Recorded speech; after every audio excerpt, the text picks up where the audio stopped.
Takže já vás tady zdravím z Branického přejezdu. Za chvilku nám tu pojedou 2 vlaky.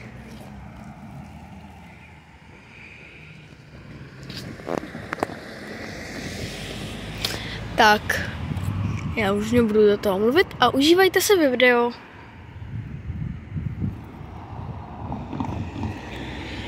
Ještě jsem chtěl říct, že dneska se koná pražská noblesa, takže tady bude projíždět spousta veteránů. Ty taky ve videu budou vidět. Ale teďka nám za chvilku pojede nějaký veterán. Ale bude to hlavně o tom vlaku, o tom přejezdu. Taky bude hodnocení zabezpečení, tím vlastně začnu už teď. Hned. U přechodu problém. U přechodu, když si vrhnete tady přechod, kde jdou ty lidi, tak tam nejsou závody. Ale silniční přejezd, tak ten je úplně v pohodě, protože tam závody jsou, takže je zabezpečený. Ale tady přechod je prostě zabezpečený jenom tímhle s tím, takže když je nějaký inteligent, co chce přejít, tak prostě přejde a je to jedno, a zajede ho vlak. Pokud se nepletu, tak nám má přijet F-Shunter. Dneska jezdí na S88 Efficient 3 s 2 patrákama. A jede tady další veterán. Tak tady jede veterán. 2 dokonce. 3.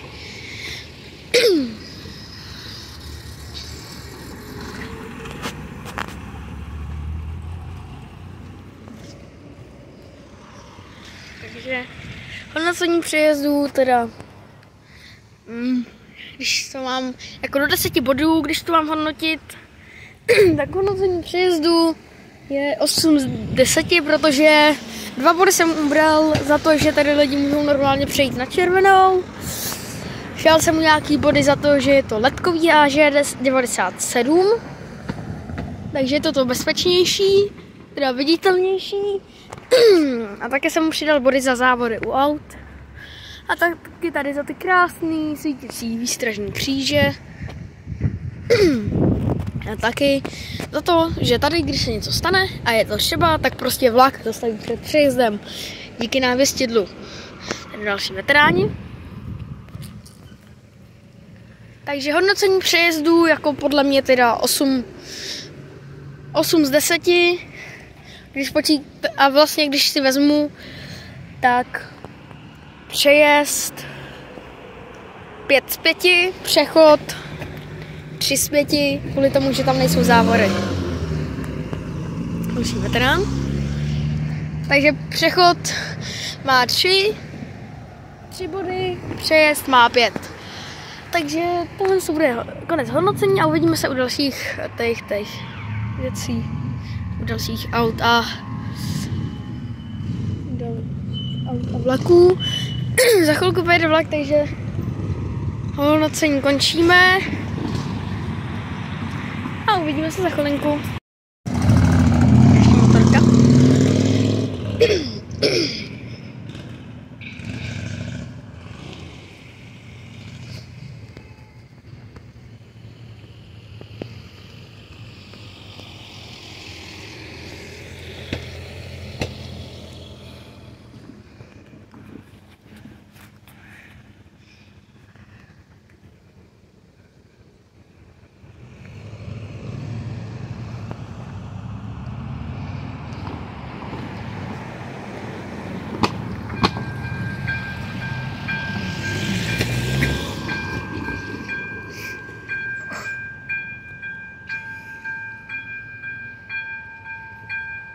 Elektronický zvonek.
Takže ještě přidávám pár bodů za to. Přidávám ještě jeden bod za to, že závory se dávají dolů v podstatě okamžitě, zvedají taky. Takže hodnocení přejezdu s přechodem zároveň je krásných 9 bodů. Už se to nějak nebude měnit. To je už závěr hodnocení a za chvilku nám tu pojede, myslím, že F. Shunter. Veterán, nemluvím se. Tak nám za chvilku pojede nějaký F. Shunter, myslím. Pojede nám od tamtud z Čerčan na Hlavák. V krásném přejezdu. Praha Bráník. Tady je krásně, ještě vidět, že jde. A pak vám ještě ukážu, jak vám přejezd zachrání život. A to bude muset možná přejít, aby jsem vám to ukázal. Ale to vám ukážu, až nic nepojede. Chevrolet. Chevrolet teďka přijíždí na pražskou Noblesu.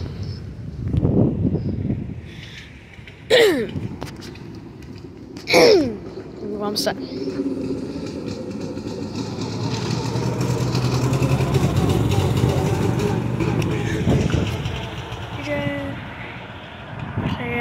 Za chvilku nám pojede vláček. Tak se uvidíme, až to bude. Jsem chtěl dodat, že tady to zvoní pořád, i když jsou závody dole, kvůli tomu, že na přechodu byl hrozný problém je tam dát. Takže to tady zvoní hrozně dlouho. Zvoní to tady i 5 minut klidně. To se tady zvoní prostě 3 vteřiny, potom ještě co se zvednou závory. Teda už díl potom, co se zvednou závory. To ještě zvoní kvůli tomu, že přejezd pořád má vedle sebe přechod, který má bezzávorovou funkci. Což jako nechápu, jestli by bylo problém dát pryč tohle, ty závory přidělat na tohle a trošku je prodloužit, aby prostě zabezpečili celý ten přejezd i s přechodem. A ještě nějaký to, aby tam neprojelo Ferrari pod tím, nebo nějaký zbatený motorka.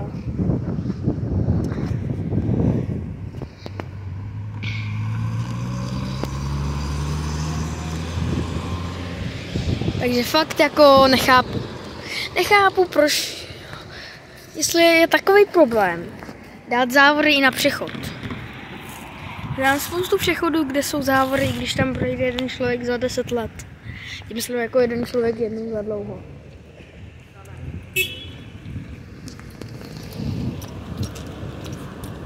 Takže třeba jednou za týden tam třeba projde jeden člověk. Prostě méně vytížený přechody mají normálně prostě závory. Ale tady hrozný problém.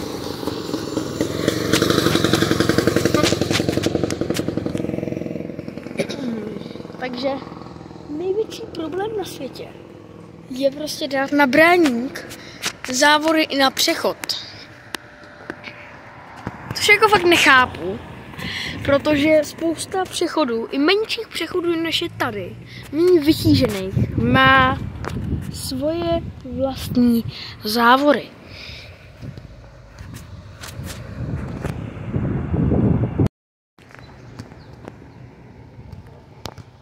To šestka.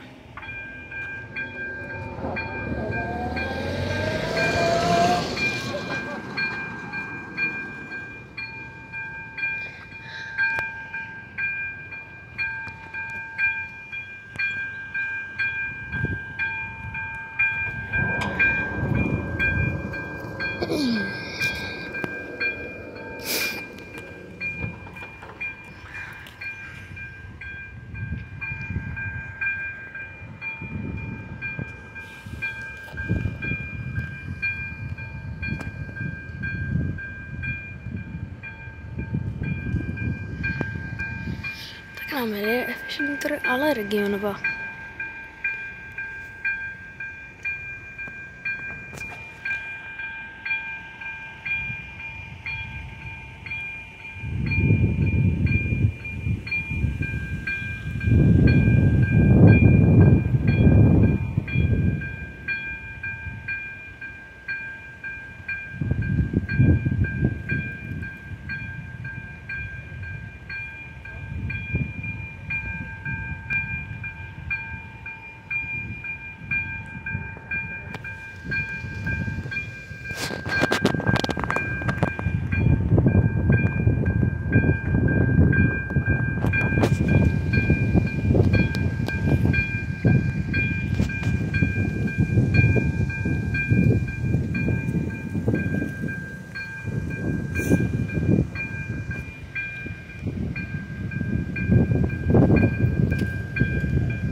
Tady spousta lidí přišlo prostě, ignorujou.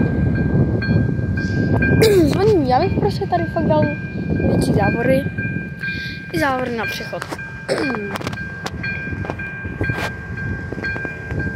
Jako nechápu.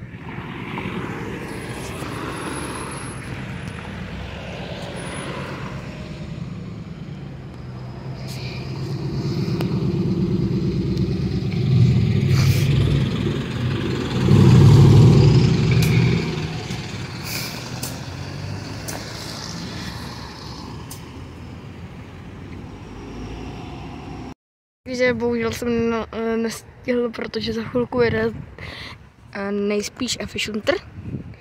Takže vám jenom řeknu, že vám najdu na internetu nějakou fotku přejezdu zezadu a pak vám ještě k tomu řeknu, co všechno tam je třeba udělat, abyste měli záchranu života.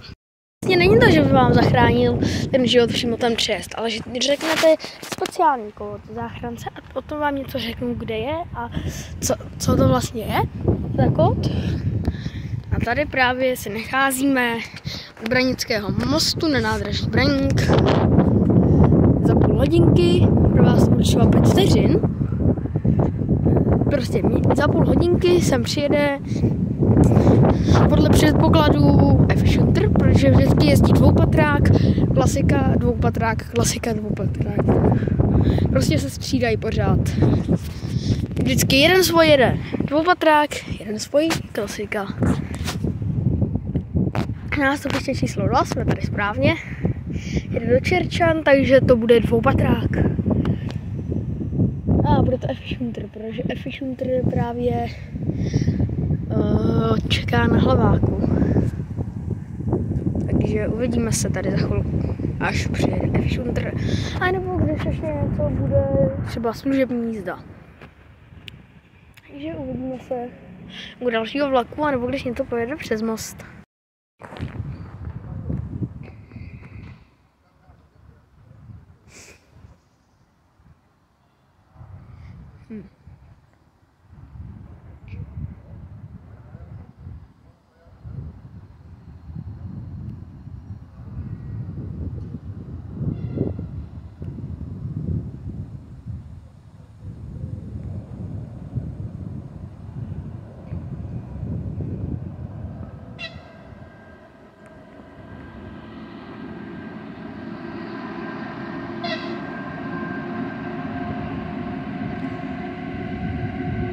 Asi pozdrav na dálku. Já jsem chtěl říct, že u Efficientera může být šance, že to poveze Cargo Efficienter a ještě k tomu s Endym, takže uvidíme. A pokud to poveze Cargo Efficienter, tak to bude slušet až ke mně domů, protože A nebo když to poveze klasický Efficienter, ale s Endym prostě, když to pojede, tak to bude slyšet klidně až k nám domů, protože Efficienter s Vectronem jsou známí tím, že houkají hrozně nahlas a jejich rádius houkačky jde slyšet na 1,5 kilometr do dálky.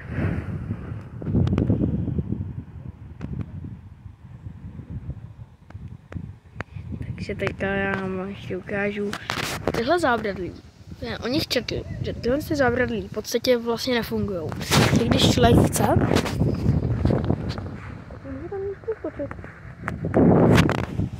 si dal mobil nad hlavou, jenom abyste viděli. Když si ho dám tak před hlavou, tak vidíte, co já teďka. A takhle točí, když se takhle vyšlapne a přelezu to. Je to úplně jednoduchá věc, prostě to přelíst. No, jsou k ničemu. To zábradlí je prostě jenom věc navíc, prostě ozdoba, by se dalo říct. Protože je moc jako nízký. Kdyby ho udělali třeba tak vysoký, což je tak 1,5 m, já mám 1,60 m, takže to by možná už fungovalo, protože kdyby to bylo tady, tak já bych takhle udělal tohle, tak by to nefungovalo, ale kdybych takhle stoupil a bylo to tady, tak bych se takhle jenom přes to naklonil, ale nepřelezl. Což je jako fakt úplně blbý. Hlavně když je to něco, co má plnit bezpečnostní účel. Prostě a jste přesto. Už mám mobil v ruce, protože hlavu nedám takhle, anebo takhle. Ukazu. Takže na Bráníku je krásně, za 10 minut nám to jede vlak.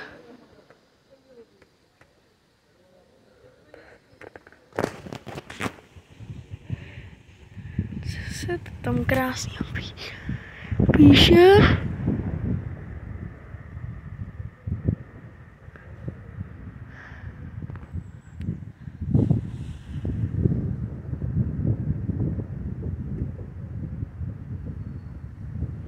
Že od 2.10. do 10.10. dochází k omezení provozu trati Praha, Čerčany a Dobříš. Že dochází k omezení provozu z Prahy do Dobříše. Takže Efficientery bych chtěl, aby jezdili pořád na S8, prostě to je takový krásný zvouček. Pokud neznáte, že to už je z Vršovic, tak se koukněte, klikněte tam na můj kanál, tam si dáte kolonku kanály, kliknete na ní a něco jede, ale kliknete na ní a tam budou kamarádi a tam si najdete Šotouše v Prahy Vršovic tam dole. Je. 5S. Tak si myslím, mě neuvidějí. A je viděl předtím, takže možná to byl Andy. Kdo ví?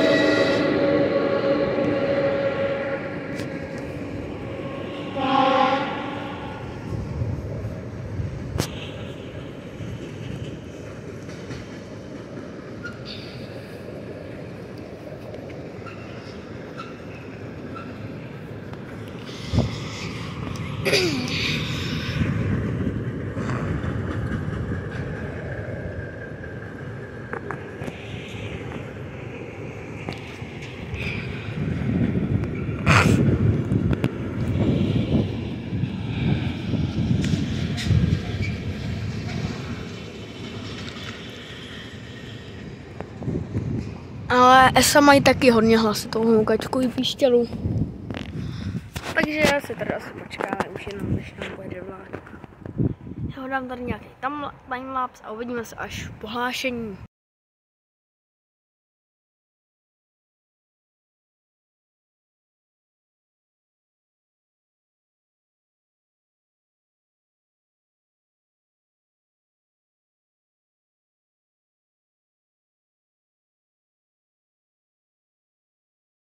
ještě jsem něco chtěl říct.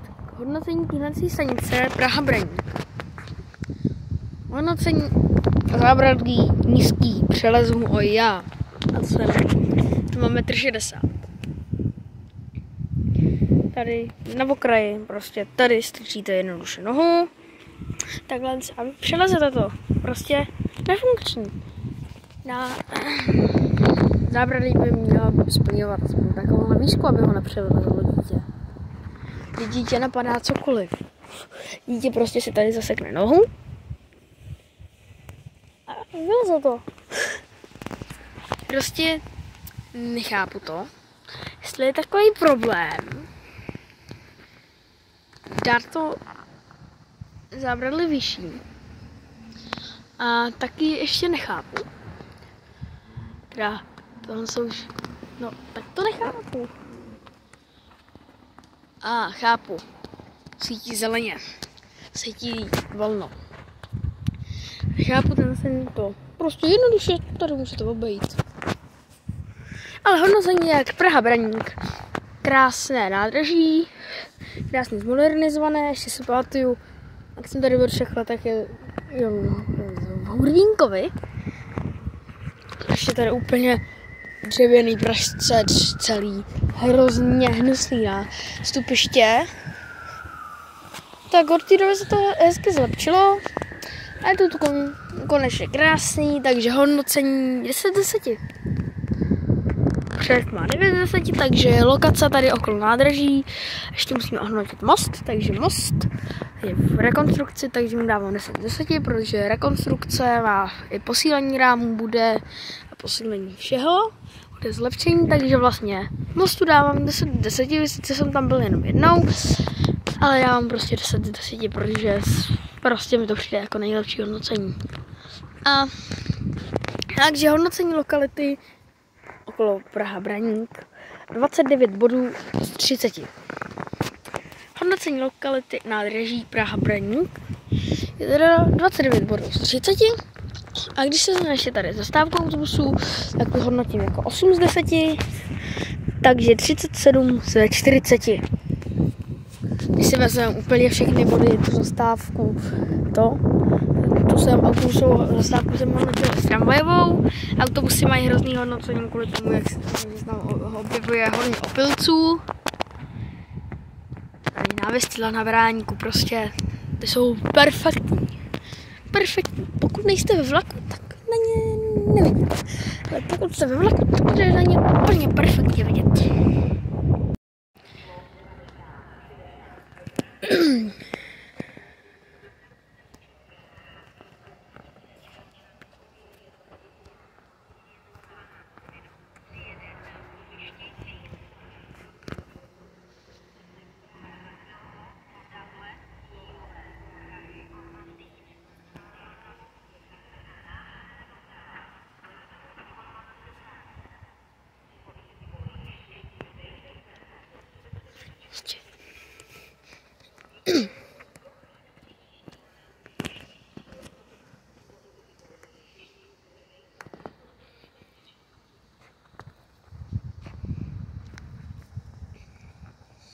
Auto už tam svítí červená, prostě jezděj.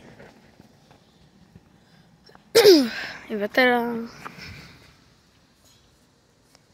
Ještě si Tygo tam projede. Co všechno tam projede?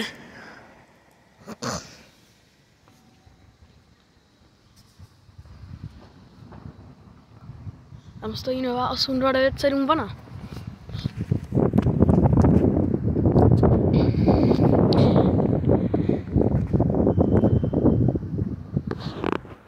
Pokud se nepletu, tak tohle by měl být Efficientr.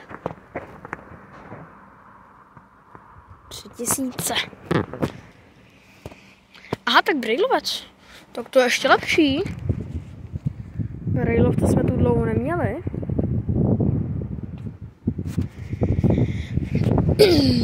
Z Efficientra bych byl taky rád. A? Tak Efficientr jde vzadu. Aha, tak to, no, asi je.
efficienter, ale veselá kráva Mickey. Super.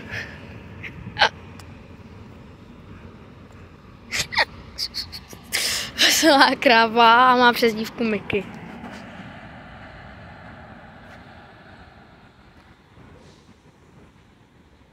Ale zapomněli jí puštěný reflektory.